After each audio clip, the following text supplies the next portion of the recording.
We have the Houston Texans going against the Chicago Bears in Houston. This is your Week 2 2024 prediction and preview video. Hit subscribe if you're new. Also hit the like button.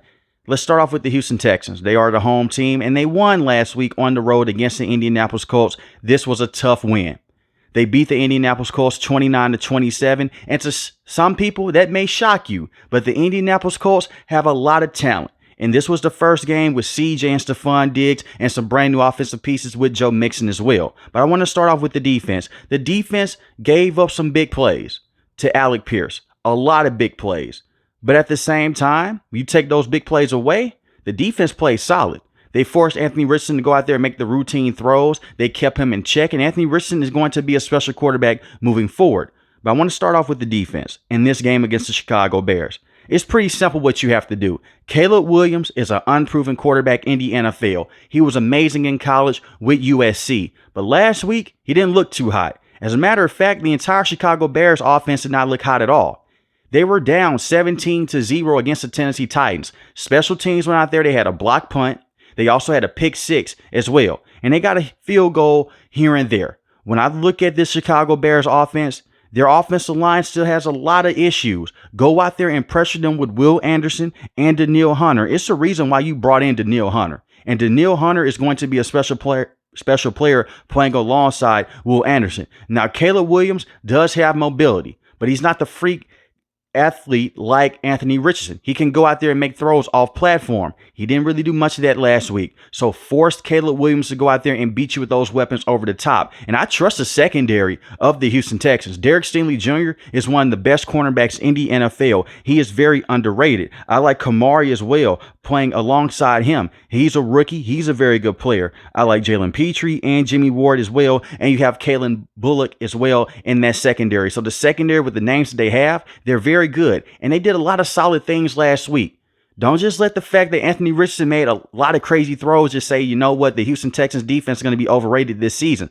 I'm not falling on that path. I think the defense had a lot of slip-ups last week. It was week 1. They're still working the kinks out. And the Indianapolis Colts are going to be a tough football team with the weapons that they have. Now, obviously, Roma Dunze is questionable to play in this game. They have DJ Moore, who is one of the best wide receivers in the NFL. And you have Keenan Allen, who is one of the best route runners as well. The Chicago Bears have a lot of weapons. But their offensive line, like I mentioned before, it gives you a lot of cause of concern. So pressure Caleb Williams there and force him to make those tough throws that he did in college. Because let's be real, a lot of those throws in college, they're not going to really carry over to the NFL at this level. And a lot of those players can go for interceptions. Not saying that Caleb Williams can't go out there and make those crazy throws. But more times than not, you go out there, you make some of those throws and some of those decisions, the defense is going to make you pay. So you have to generate that pressure up front. And I will play press man coverage on the Chicago Bears. It was a lot of times last week. It was a lot of curl routes, a lot of slant routes. They have a couple of deep shots here and there, but Caleb Williams wasn't able to hit the wide receivers. Granted, it was his first game, but make him prove that he can do that. And if he can go out there and then he starts to prove that he can make those big time throws, you adjust your defense. DeMeco Ryans is one of the best coaches in the NFL in terms of halftime defensive adjustments. So I trust him a lot in this game to try to go out there and try to shift the narrative with what's going on with the defense of the Houston Texans right now. When I look at the offense with the Houston Texans, they have one of the best quarterbacks in the NFL in CJ. Last season, he was special in his rookie season. Last week, he was great as well. He looked like prime CJ from last season. He was 24-32, 234 passing yards, 2 passing touchdowns. He did get sacked 4 times.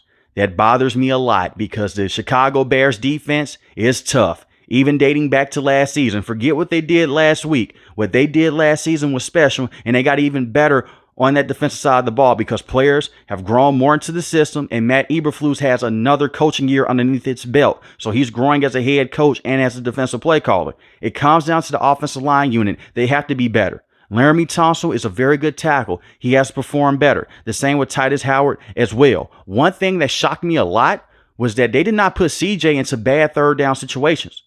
You look at what happened last season. It was so many times it'd be 3rd and 13 or 3rd and 15. CJ save us. Last week against the Colts, a tough defense with a tough front seven, they ran the football very well. And I'm going to give Bobby Slowick a lot of credit here. He went out there. He has a brand new rushing system, it seems like. And Joe Mixon has fit this system like a glove. He's very patient with the outside zone system and the inside zones as well. Dameon Pierce is questionable for this game, but Dameon Pierce didn't see the field as much last week. He's not going to see the field as much this week either.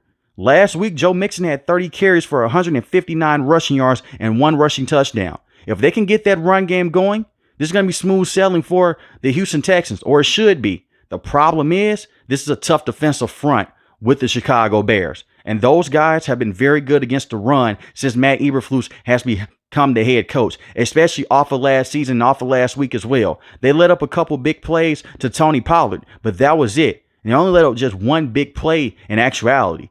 Besides that, they're a very good unit against the run game. And what concerns me is that Bobby Slowick may see that, and he may put CJ out there and just say, you know what, throw the football 35 times in this game. Then you're going to be scary. Then things are going to get scary for the Houston Texans because they have a tough secondary as well with Jalen Johnson and Tyreek Stevenson. And speaking of the secondary of the Chicago Bears, you look at the wide receivers for the Houston Texans. They can beat you everywhere. You have Stephon Diggs, who had 2 receiving touchdowns last week, but he was not the leading wide receiver. The leading wide receiver was Nico Collins. He had 6 catches for 117 receiving yards. He was our number 1 wide receiver last season, and I think that him and CJ have the best connection on the team. You also have Tank Dell as well, who can beat you over the top. So you have good pieces all around. You have Dalton Schultz as well at the tight end spot. He had 3 catches for 16 yards last week, and he's a very good for sure-handed tight end. Just take what the defense gives you. CJ rarely ever forces the football. He's going to go out there. If it's an open man, he's going to give you the football no matter who you are. And that's the right thing to do against the Chicago Bears team. So it comes down to defensive pressure, putting all that pressure on Caleb Williams, forcing him to beat you and make some of those tough throws, containing DeAndre Swift, making sure their run game doesn't get out of whack because their run game has been very good over the last couple of years. Granted, Justin Fields was a huge part of that, but they have still had a very good run blocking system over there with the Chicago Bears. And when I look at the offense of the Houston Texans, you take care of the football. CJ is one of the best quarterbacks in the NFL at doing that, and just spread the football out like how he did last season and how he did in college as well. Now let's talk about the Chicago Bears. Even though last week was a tough outing for Caleb Williams, he still did a lot of good things. Did he wow you on tape? No. But he went out there and he pretty much did what the coach asked him to do. He did miss a lot of throws, though, and that's pretty normal for a rookie quarterback in his first game. Not too many quarterbacks are going to go out there and win their first game in the NFL. You have to look at it this way. I know a lot of people look at it as negative and they say, man, Caleb Williams doesn't look too hot right now. That is true. But I look at the positive side as well.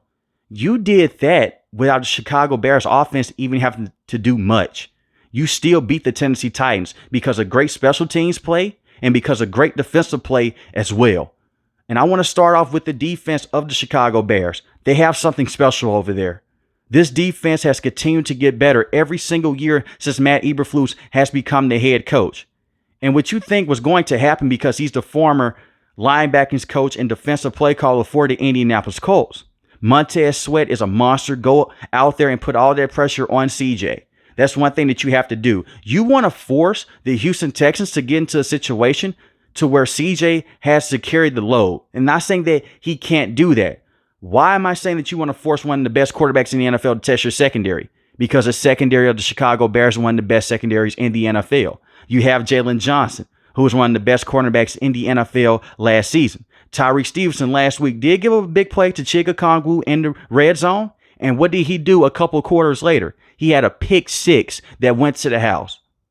You can go out there and force CJ to try to beat you over and over again. And when the Houston Texans did not have that consistent run game, they got into a lot of shootouts. Look at what happened last season against the Tampa Bay Buccaneers. They couldn't run the football consistently. They got into a shootout. We saw what happened in the NFL playoffs as well when they went against the Baltimore Ravens. A tough defensive front. They took the run game away. They pressed up on the wide receivers. It was hard for them to beat the Baltimore Ravens. Not once, but they beat them twice last season. Once in the regular season, once in the postseason as well. And not saying that CJ just can't go out there and carry them, because he can. You just want to take away that run game factor. Because the more times you throw the football, it opens up for more times you go out there and cause mistakes for the opposing team. I'm not saying that he's going to go out there and throw 3 to 4 interceptions in a game if you take the run game away. But the Houston Texans are a significantly different team when they can't run the football consistently enough. And also this with Bobby Slowick. He gets frustrated with the run game. Granted, that's what happened in the past. but I don't think that he has the patience to go out there and stick with the run game long term. And I trust the defensive front of the Chicago Bears with Andrew Billings, Montez Sweat, Gervin Dexter Sr., and also DeMarcus Walker as well. One thing that is very interesting, Darrell Taylor, the player that used to play for the Seattle Seahawks, they made a trade to get him a couple weeks ago. He had 2 sacks last week. So you can go out there and put a lot of pressure on CJ and just try to maintain that offense of the Houston Texans. And I understand this as well. When they went against the Baltimore Ravens twice last year, they didn't have Stephon Diggs. So I had to watch out for him, Tank Dell, and Nico Collins. Look out for Nico Collins the most, because that's the true number 1 over there still. Understandably, that Stephon Diggs may be a better wide receiver, but Nico Collins is the guy that has the best rapport right now with CJ. When I look at the linebackers of the Chicago Bears, are solid there. I really like Tremaine Edmonds. I like TJ Edwards as well. I can't say enough good things about their secondary. Kyler Gordon is a good player. And you have Kevin Byard as well, who is a very solid free safety to have at this stage of his career. And they have good pieces, and Jaquan Brisker. So their defense can go out there and they could possibly try to get them over the hump and will them into winning this football game. When I look at their offense, Caleb Williams has to play better. He has to hit the open wide receivers. It was too many times last week to where he missed open wide receivers or he just could not fully see the field. Caleb Williams last week, he didn't have an interception. That's one positive way to look at it. But at the same time, when you're averaging 6 yards a throw and you're 14 and 29 a day, you can say you were being efficient, but that's a lot of dinking and donking. And when you go back and look at film, he missed a lot of throws. He only had 93 passing yards on the day. You could try to run the football with DeAndre Swift. They went against a tough defensive front of the Tennessee Titans. I think this defensive front with the Houston Texans is going to be just as tough, if not even tougher. It's going to be hard for DeAndre Swift to go out there and run the football. Last week, he had 10 carries for 30 yards. His longest rush of the day was 20 yards. You take away that one big play, he didn't really do much on the ground. They have to get creative with their run game. They did do an end-around play with DJ Moore. You could do more things like that, but you just have to get Caleb Williams to play better and get those key pieces involved. Rome Odunze right now, like I mentioned before, is questionable. That does suck because that's a big-time playmaker, but Keenan Allen can go out there and recognize a lot of good things for you. He's the veteran with the team, and the same with DJ Moore. So as long as you have those two pieces with Cole Kmet, you're going to be fine. But the key to victory is protecting Caleb Williams from this ferocious front. Because they have Danielle Hunter, they have Will Anderson. Danico Autry is going to miss the next couple weeks. He's still dealing with a suspension. And the Houston Texans defense should benefit from that a lot. But they still have a lot of good players on that side of the ball. I would not test Derek Stingley Jr. as much. I'm just going to be honest here. I would go out there. I would test Kamari more in his side of the field. The reason why I don't want to test Derek Stingley Jr., this is a guy that has come into his own and has become one of the better cornerbacks in the NFL. And if you continue to test him, he's going to make you pay. Whether it's a pass deflection that goes for an interception or he intercepts it himself. But the Chicago Bears have to be careful here. Just be patient on the offensive end. Be patient with the run game. And Caleb Williams has to play better. With that being said, it's going to be tough for the Houston Texans to go out there and score a lot of points because of how tough the Chicago Bears defense is. But I do think that the Houston Texans will go out there and they will win this game. I think the Houston Texans will win this game 27-14. I'm taking CJ right now. He's the more proven quarterback. And that Houston Texans team, they have too many weapons. Even though I really do like the Chicago Bears defense, look at the weapons the Houston Texans have. It's almost unfair. You have a very good tight end. You have a top wide receiver in Stephon Diggs. You have a speed receiver in Tank Dell who can also eat up a lot of yardage underneath. You have Nico Collins who can run every single route for you. The only thing that bothers me is their run game, their offensive line. But even with that, CJ in the past has overcame that, and he's won against some pretty tough defenses in the NFL. Long term, I think the Chicago Bears will be fine. But for this week, I'm taking the Houston Texans to win this game 27-14. But let me know in the comment section below, who do you have winning this game? The Houston Texans or the Chicago Bears? If you're new to the channel, hit the subscribe button. If you like the video, hit the like button. Most importantly, I want each and every last one of you guys stay safe, stay positive. Thanks for watching the video, guys. God bless. Peace.